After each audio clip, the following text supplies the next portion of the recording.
السلام عليكم اخواتي، كي دايرين؟ لاباس عليكم؟ نتمنى تكونوا بالف خير. معكم زكيه الفيري من قناه سويت زاكيناز.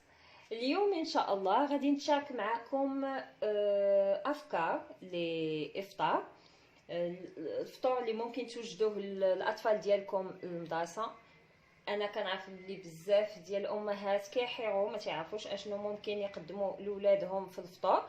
هادو مجموعه ديال الافكار اللي بسيطه، فيها افكار اللي صحيه، غادي تفيدكم وغتفيد الاولاد ديالكم، خصوصا في التركيز. غيكونوا يعني وصفات اللي زوينه وبسيطه في نفس الوقت. كنتمنى ان هذا الفيديو يلاقي الاستحسان ديالكم، لانه فيديو صراحه اللي كان صعيب باش نصاوبه، لانه اضطريت نصور فيه بزاف ديال المقاطع الفيديو.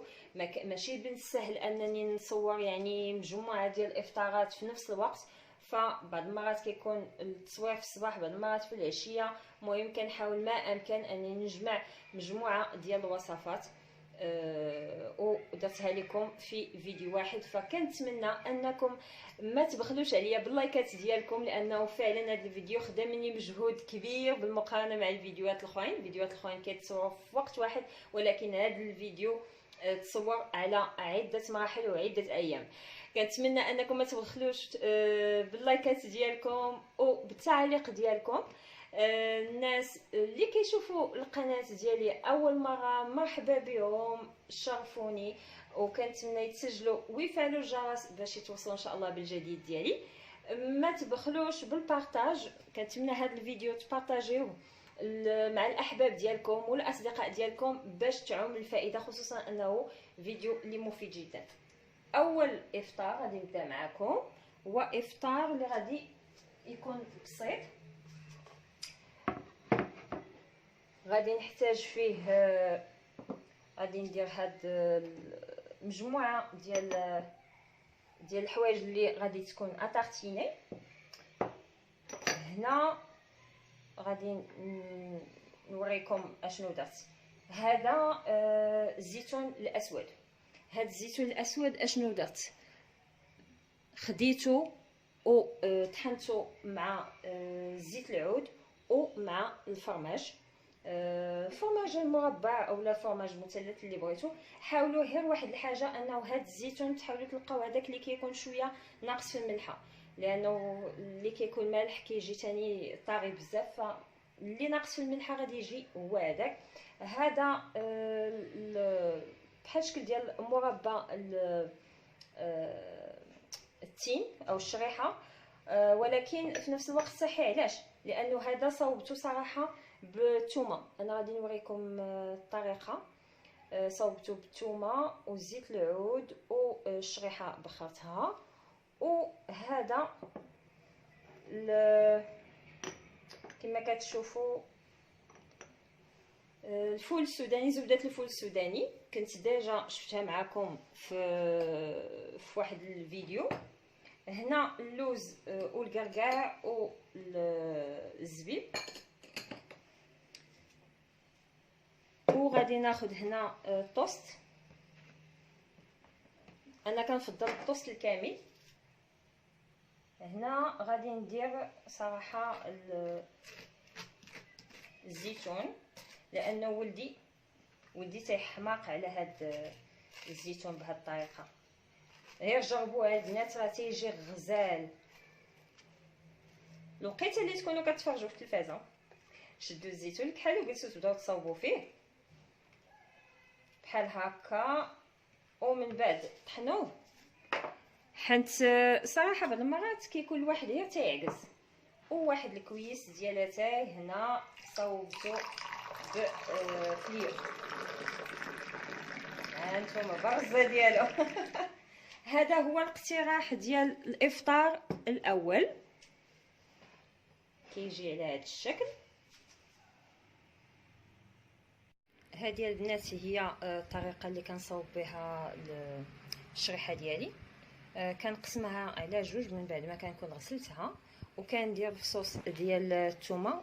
انا قطعتهم طريفات رقاق، لانه تبارك الله هذا الفصوص ديال الثومه اللي عندي يعني غلاط بزاف. فقطعتهم باش يسهل انهم يطيبوا لي دغيا. غادي نسد على الكوكوط ديالي. ملي كيطيبوا كنطحنهم مع زويته العود، وكنبدا نعطيهم بحال شكل ديال مربى التين، وفي نفس الوقت مزيان يعني مضاد حيوي ياخذوا الوليدات ديالنا خصوصا دابا في الشتاء. هذا اقتراح اخر ديال الافطار كيجي سهل. كنخدم فيه ياغورت. تقدروا تاخذوا طبيعي اولا منسم. انا هنايا درت ديال الفاني، ولكن ملي كنصاوبوا ليا انايا شخصيا تناخذ طبيعي كيكون مسوس. ولكن الدراري الصغار راكم عارفين ما كيقدروش على الياغورت اللي كيكون مسوس.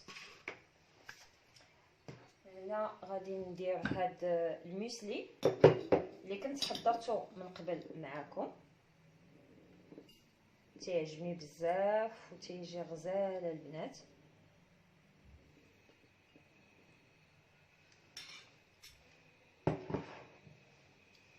غادي نجيب باش نقطع البنان والتفاح.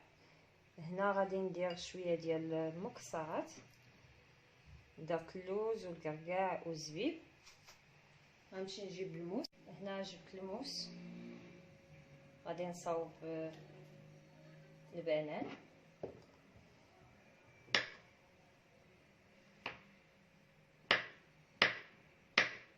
بهذه الطريقه. هاد الوصفه تبارك الله راه كتكون مشبعه. كتهناو عليهم انهم كياكلوا شي حاجه اللي مفيده وتتبقى لهم شاده النهار كامل او بلوتو الصباح كامل. غادي ندير واحد طريفات ديال التفاح، ماشي بزاف، بحال هكا.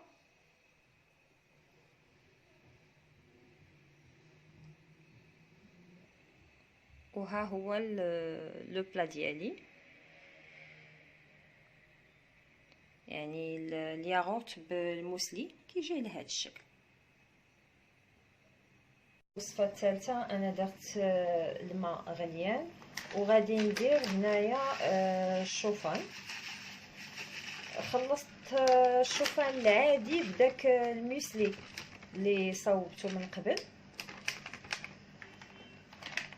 باش كيكون فيه في نفس الوقت كيكون فيه حتى الفواكه المعسله، عفوا الفواكه الجافه، وكيكون فيه حتى الزبيب يعطي واحد المذاق احسن. هنايا فيه حتى زريعه ديال الكاعه، فيه الجنجلان فيه. وغادي ندير له الملحه وغادي نخليه يطيب حتى تيدير واحد الرغاء، ومن بعد غادي نزيد له الحليب. هنا من بعد ما طابت ليا مزيان الحسوه ديالي غادي نضيف ليها الحليب. طبعا راني ديجا درت ليها الملحه. كتجي رائعه هاد الحسوه بحال هكا، يعني كتكون مقرمله مقليه، فكتجي زوينه. غادي نصبر عليها غير واحد شويه ومن بعد غادي نطفي عليها نشوفها معكم في الطبق ديال التقديم. الافطار الثالث كيجي على هذا الشكل. صدقوني هذا الحساء كيجي رائع لانه فيه كاع المكونات اللي يعني مزيانه للصحه. فيه زرعه الكتان، فيه الجنجلان، فيه الكوك، فيه اللوز، الكركاع، زريعه القرعه، زريعه نوار الشمس، من غير الشوفان والتمر حتى هو يعني مفيد جدا. كنقدموه هنايا مع شويه ديال الفواكه الجافه والطوست ديال القمح الكامل. هنايا ذهبته بشويه، حمرته بشويه ديال الزبده طبعا حيوانيه.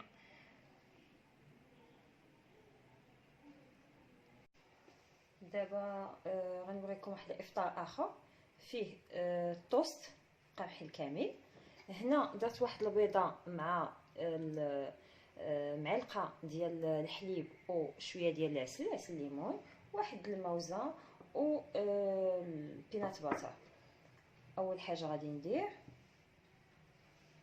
غادي ناخذ البينات باتر وغادي نطاليها على هاد التوست. كيتسمى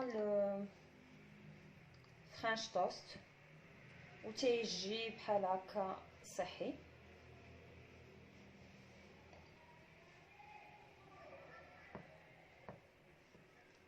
تيجي هائل.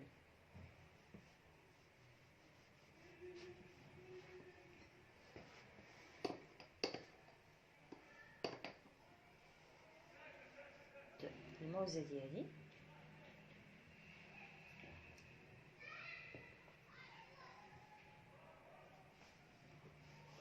و غندير بحال هكا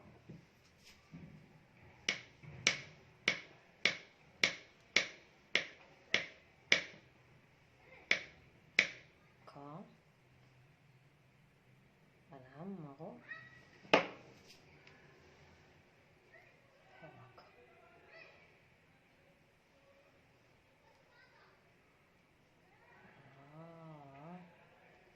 غادي نديرها بحال هكا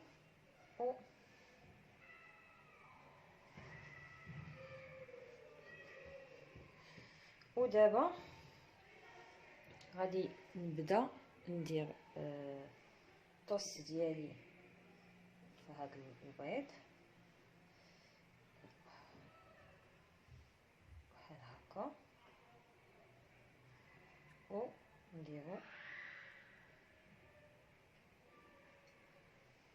بحال هكا. غادي نجيب واحد اناء غنحطو هنا نفس الشيء في هذا.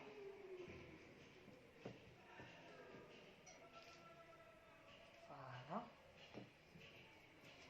ماشي شربيه كاع هاد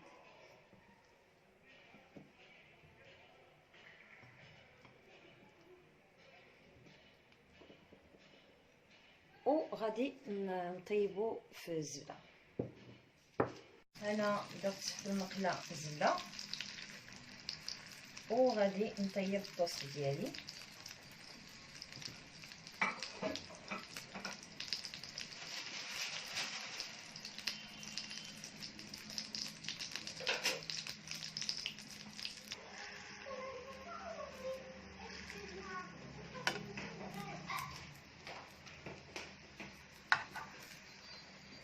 هانتوما صافي رجعوا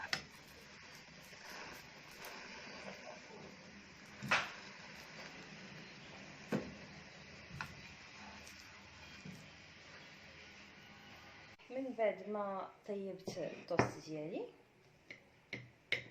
غادي نقطعو بحال هكا على جوج. هانتوما كيجي بحال هذا الشكل.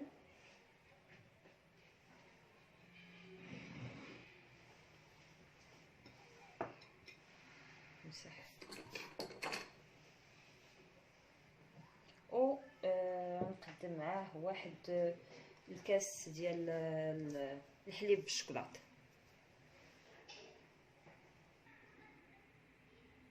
هانتوما كان هذا هو الاقتراح الاخير كيجي على هذا الشكل. كنرافقوا طبعا كما قلت لكم بالكاس ديال الحليب بالشكلاط. كنتمنى ان الاقتراحات اللي قدمتها تكون راقتكم، وفي انتظار الفيديو القادم اخواتي. استودعكم الله الذي لا تضيع ودائعه. مع السلامه.